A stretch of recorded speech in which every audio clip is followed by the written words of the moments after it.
Hey guys, so today I've got a 2019 Volvo XC90. I'm going to show you how to reset the maintenance light after an oil change.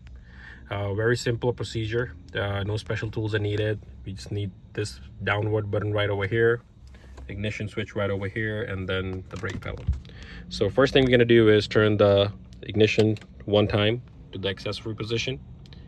Then press the brake pedal, hold the down button, and then start the vehicle.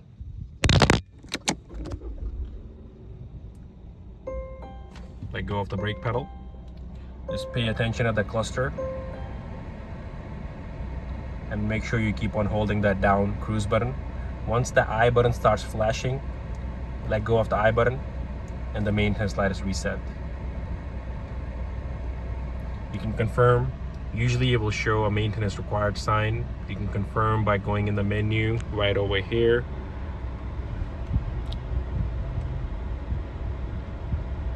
Car status.